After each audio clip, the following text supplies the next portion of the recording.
छोड़ी के हमके नौकरी करेला,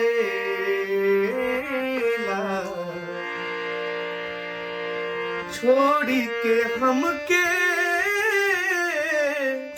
क्या बात है। नौकरी करेला।